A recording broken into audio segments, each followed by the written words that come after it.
What's up, everybody, man? We are finally back with the Welcome to the World of Sports podcast. Back for week one of the NFL season 2025.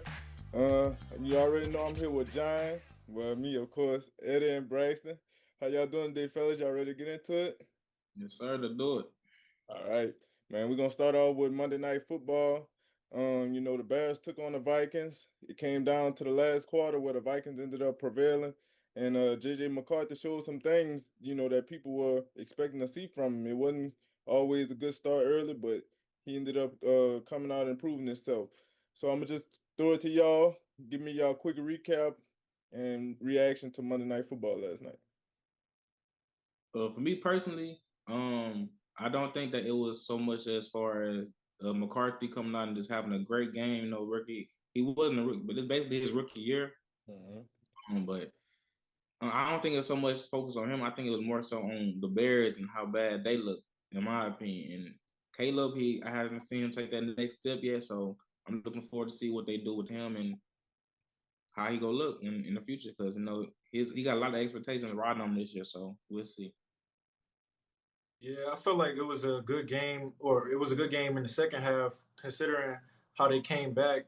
I didn't know what I was going to expect from JJ McCarthy in his first game, but the fact that it started off rough and then he turned around and started making plays, it's like he realized this is where he wanted to be his whole life in the NFL. So he kind of woke up. Once he woke up, the whole team woke up and they rolled behind him. So I think they'll be a good team this year, somebody that's really competing in that division. Yeah, for sure. Really and truly, bro, I think that, I was a little disappointed in Caleb because he started the game all good and went 10 for 10. He really showed some promise, with Ben Johnson being his head coach. And then, it just kind of unraveled in the second half, kind of reverted back to some of his old ways, trying to, do too much and make a lot happen with his legs and trying to improvise. So I think that he'll get better as the season goes on. But I was just disappointed that, you know, he didn't really stay the course last night. From the Viking side of things, JJ McCarthy, he started slow, which I expected, that being his first start. But he ended up, rallying the guys and he always stayed, constant throughout the game. And he never really like lost hope that they were gonna win that game and they ended up pulling it out. And I think he looked good in the fourth quarter for sure once he got kind of in the groove of things and the defense started making some stops. So I think that was good for his confidence as well as the team confidence too. What y'all think about Caleb Williams' performance? Like I thought he performed pretty well at first. I mean, he looked like he was making plays. The offense wasn't really flowing, but he was making stuff happen on his own. What y'all think about him? Yeah, I like I said, I was a little disappointed because he tried to improvise, do a lot, but I seen some things that he can definitely build off of, especially in to start the game. He looked real good. You could tell that Ben Johnson's been kind of like improving him a little bit, trying to get him to play on time as versus like trying to improvise everything. So I mean, there's stuff to build on, but he could have been better for sure. Yeah, I agree, man. Like he came out looking like he made the next step, and then as the game went on, just we saw what he still got some work to do, but it did show more promise. But I think he definitely got the abilities to be a great quarterback in the league for a long time. So hopefully he get right, man, and keep his job. Yeah. You got anything to say, Bryce, on Caleb Williams? Yeah, man, I thought, like I said, like y'all was saying, he looked good in the beginning, but I think Ben Johnson, you could tell his impact on the team. Like, even though they stalled out a little bit, like I felt like it didn't look like the same Bears team that I had seen previous years. Like they looked kind of competitive. So I'm interested to see what it'll look like as their season progresses. I got you. Moving on to what most people would say the game of the week, Ravens and Bills. The Ravens were up 40 to 25 with 4 minutes left to go, and somehow Josh Allen put on his cape and laid a comeback. Um, Me personally, I think it was Derrick Henry fumbling the ball, but what do y'all think? Are the Ravens still a legit team after the fourth quarter collapse that they had in Buffalo on Sunday night? I think it wasn't on the game of the week, but if it looked like it, and this game was the how it would be the rest of the year, I think that this probably can be an argument for the game of the year.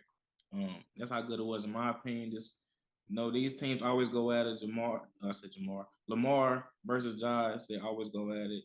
You know, them like the little two step kids to Pat Mahomes. So I feel like they always had this little beef, and that game showed that Lamar is him, and he they both MVP candidate players, and you know it all came down. Oh, that they defense. Their defense was horrible in my opinion. Ravens defense. They got a lot of work to do. They look old in the back end. I know they have a couple injuries, but they got to fix that defense up if they want to win a Super Bowl this year. Because offense looks good. Besides, you know, the penalties and the fumble. You know, the fumble was the biggest turning point of the game in my opinion. So that definitely changed the outcome of the game.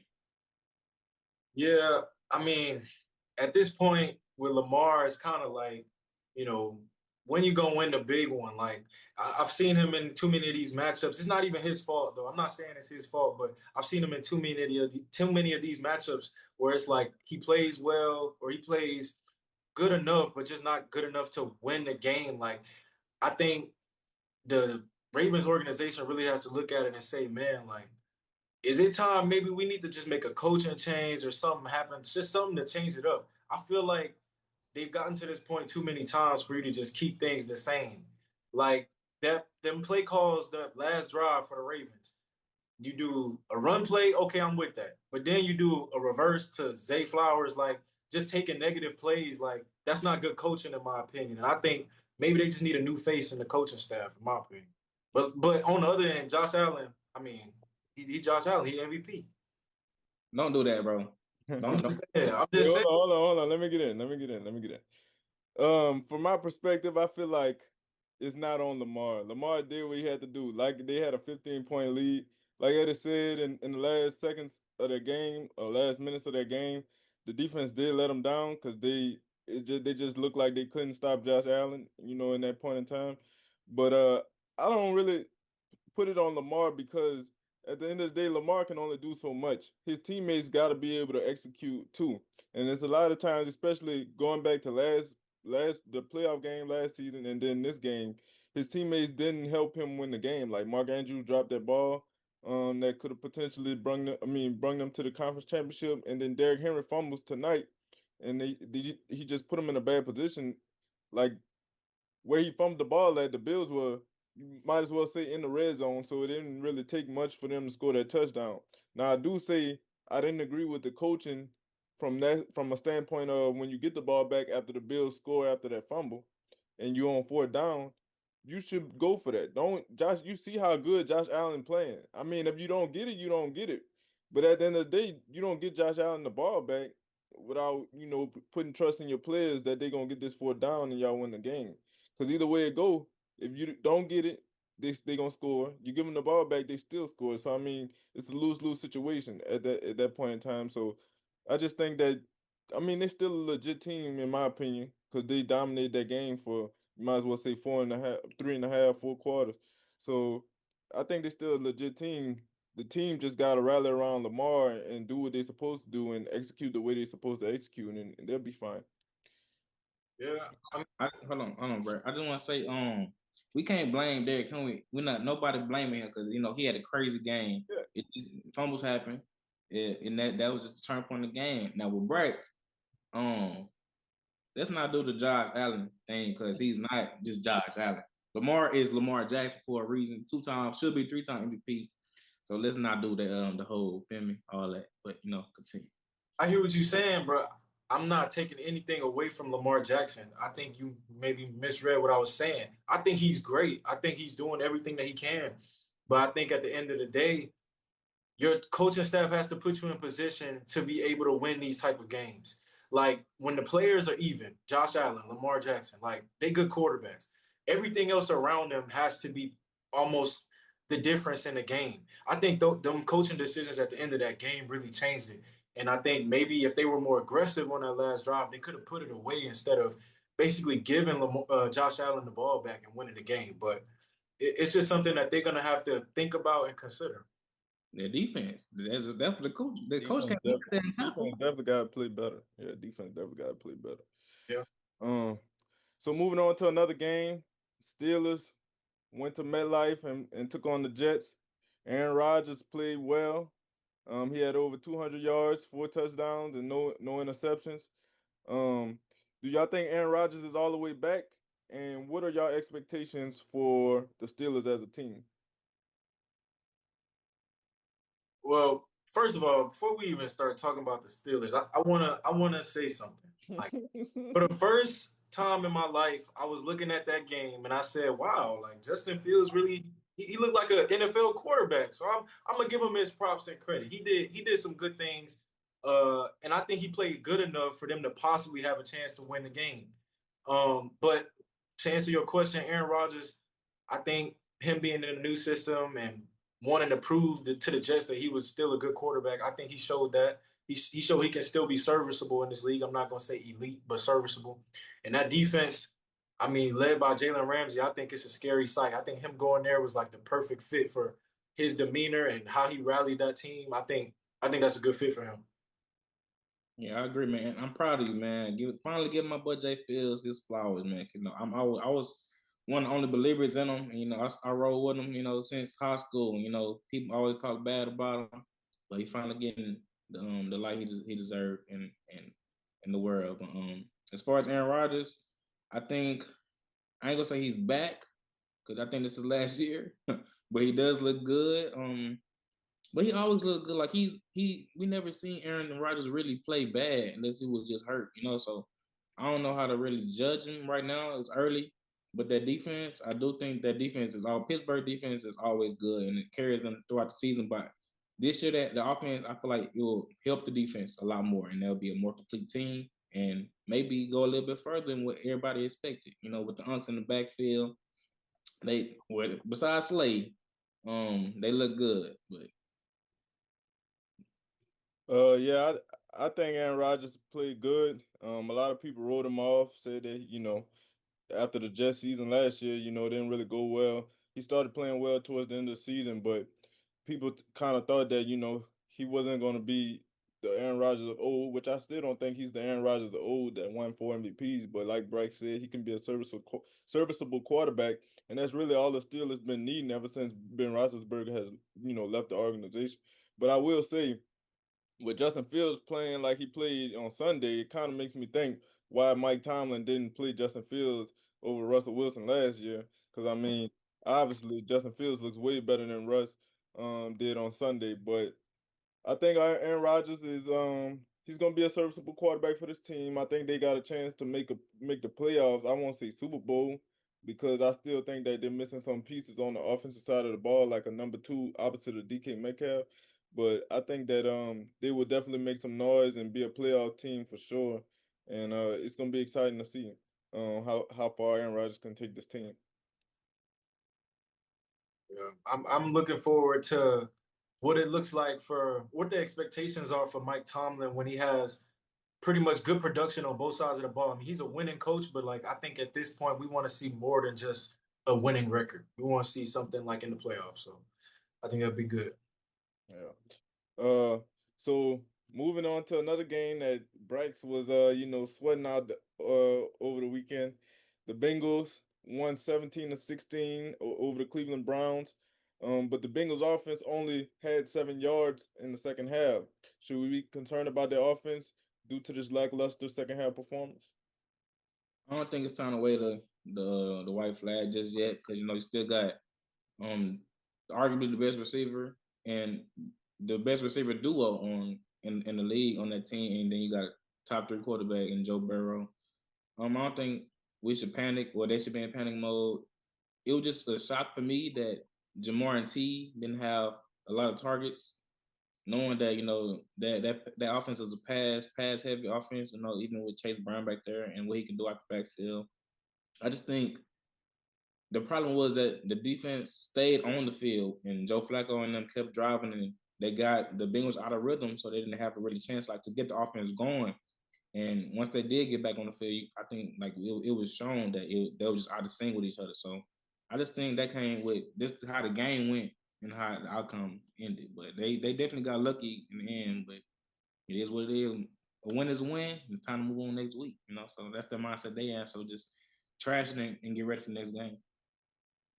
I think I am a little concerned only by the fact that that offensive line was just getting dogged. Like it was like 3 plays where Miles Garrett got a sack. Like back to back to back, and it's just like it may not be the receivers. You pay all the money to the receivers, but I mean, somebody got to protect Joe to be able to make these plays. So I think if that O line is still a little shaky and then your defense is bad, I mean, that's gonna be a recipe for disaster. So one of those sides is gonna have to show up for them to win games because Joe can't save everything if it's just chaos around him.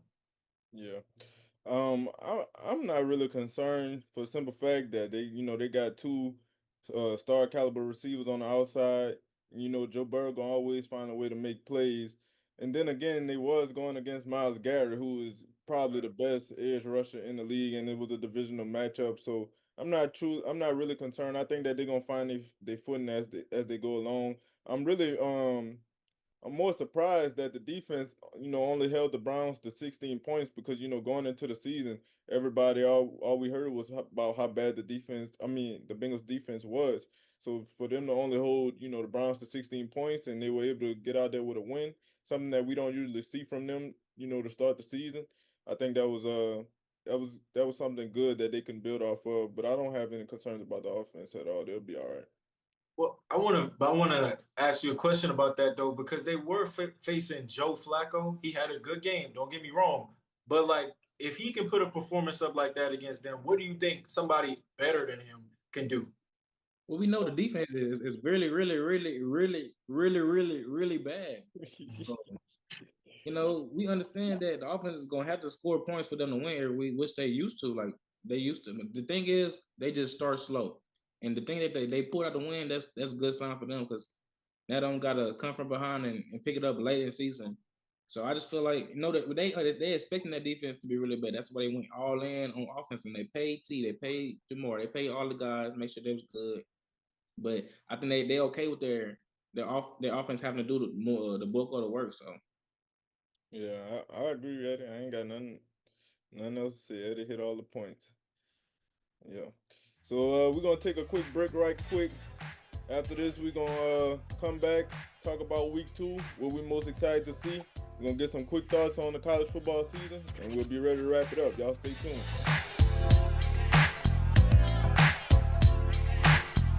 Welcome to the World of Sports podcast. We're about to talk about week 2 and some of these potential matchups that we can see.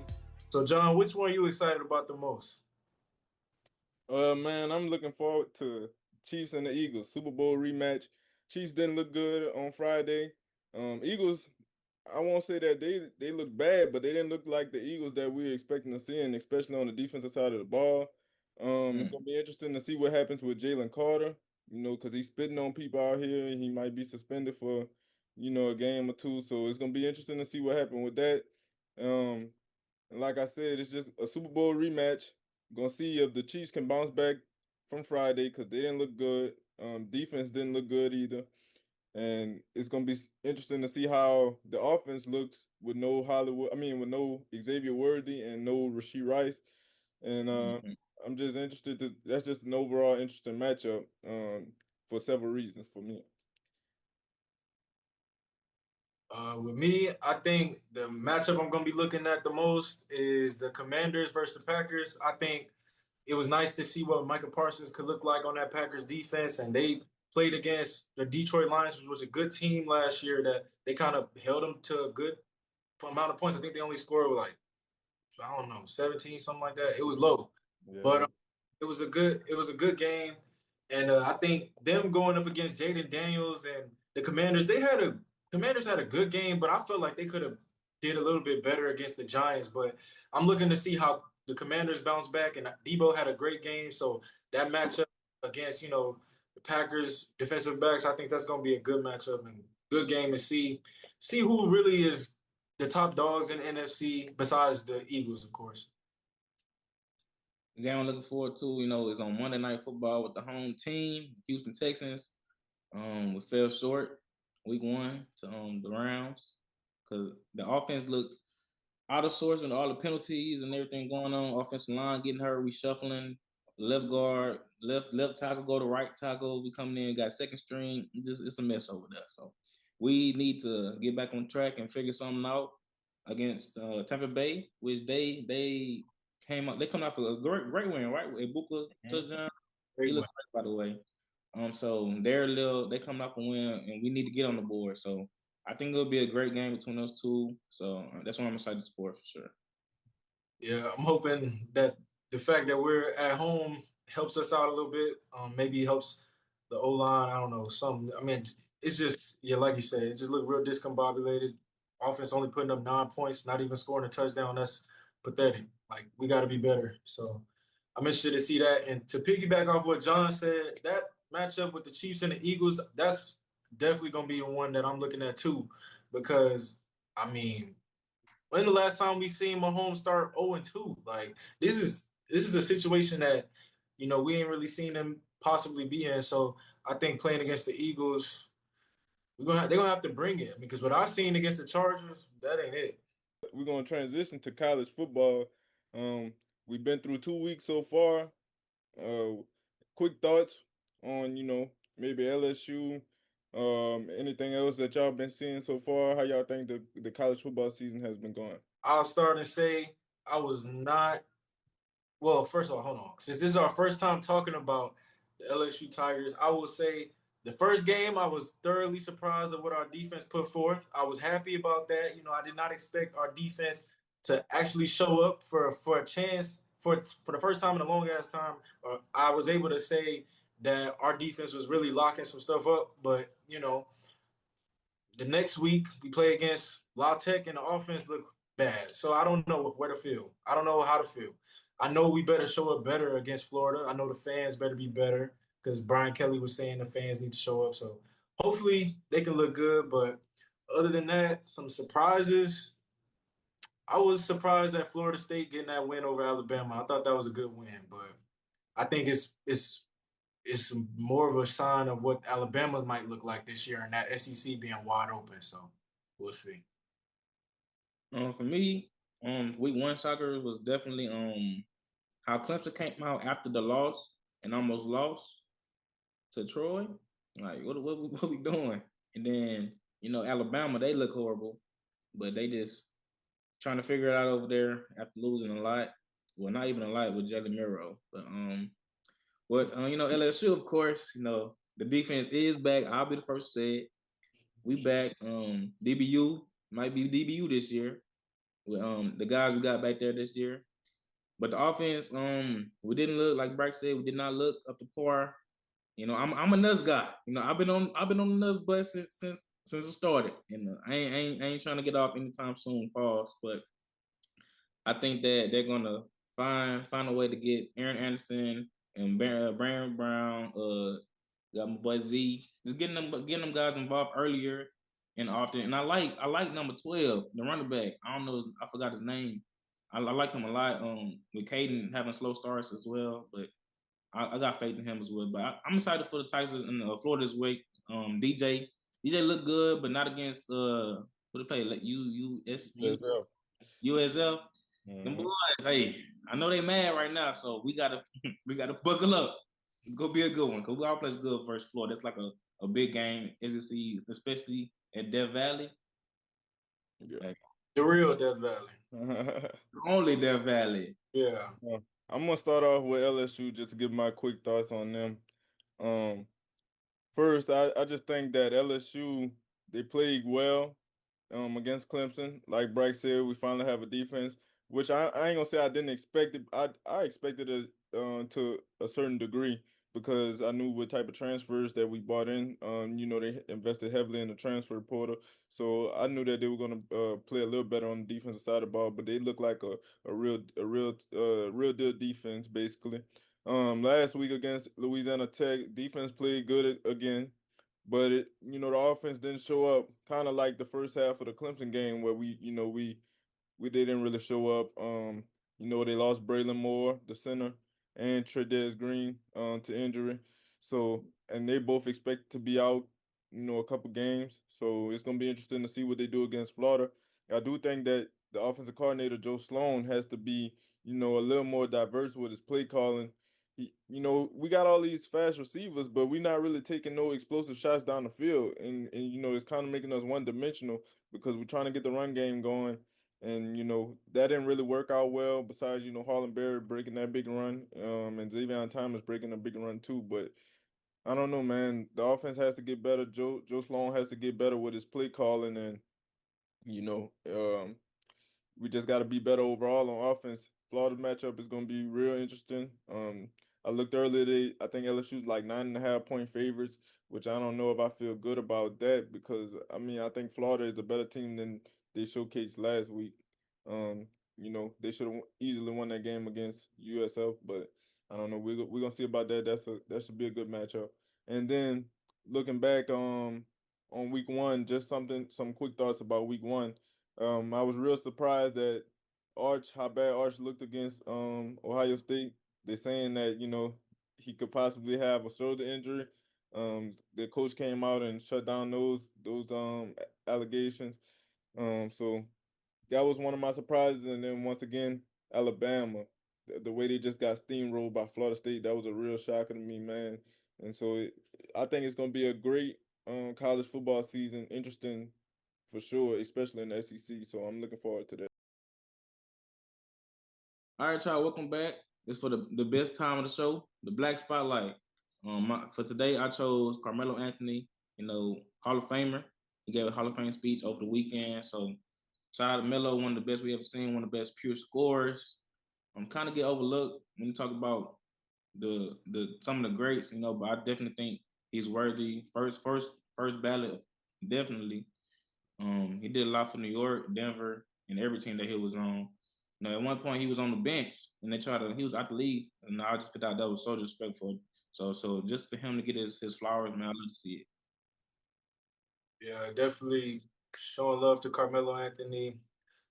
He definitely deserves all his flowers. For my black spotlight this week, I chose to look at the NFL, and if you look, you've seen quarterbacks.